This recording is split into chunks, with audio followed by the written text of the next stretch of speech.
Now, let's discuss the close of probation.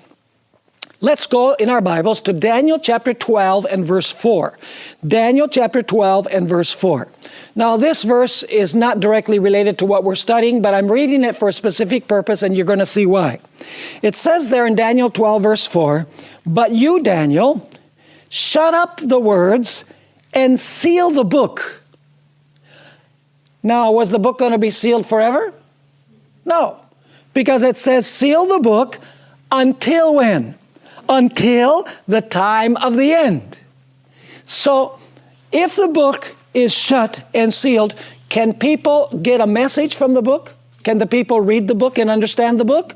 No, because it's shut and it's sealed. So if the book is shut, a message cannot come from it. Now notice, it says, until the time of the end, and then it states, many shall run to and fro, and knowledge shall increase. And that's been severely misinterpreted.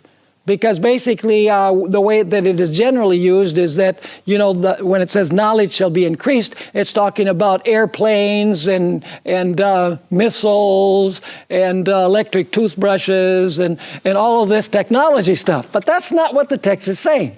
What the text is saying is that the book, in this case, it's a particular portion of the book of Daniel, is shut and sealed. In other words, it cannot be understood. A message cannot come from it until the time of the end. But at the time of the end, people are going to run to and fro, and knowledge of the book is going to increase, because the book will then be what? The book will then be unsealed. The book will be opened. Would it be too much to say that the secrets will be unsealed? Now, So this entire theory rests upon the phrase, the time of the end, in Daniel 12:4. Christian, understand that. There's a special message that couldn't be understood until the time of the end, which is referring to the end of the world. A secret message. And then Bohr giving a little tongue-in-cheek play there with the name of his organization, which is Secrets Unsealed. But fundamental to the SDA framework is the idea that the end times started in 1844. But that's not what time of the end is referring to. Anyone can access sources on Hebrew grammar and better assess what is in focus. It's not the end of the world. It's referring to the appointed time which comes for the fulfillment of the prophecy. The time in focus being the time of the prophecy, not the time of the end of the world. It doesn't automatically mean that. Notice now what 19th century Anglican theologian Charles Ellicott explains in his Daniel commentary, just very succinctly, on the phrase, shut up the words. He's not unique in this, he just explains it really nice. Quote, the revelation which commenced in Daniel 10:20 now draws towards a close, and the prophet receives a further revelation respecting the time of the end. The revelation continues to be called by the same name, the words, as in Daniel 10:1, and now the prophet is told that the book in which this revelation is written must be placed in a safe and sure place. For the need of it will be felt in the time of the end. That is, in the time when the fulfillment makes the meaning of the prophecy clear and unambiguous. Close quote.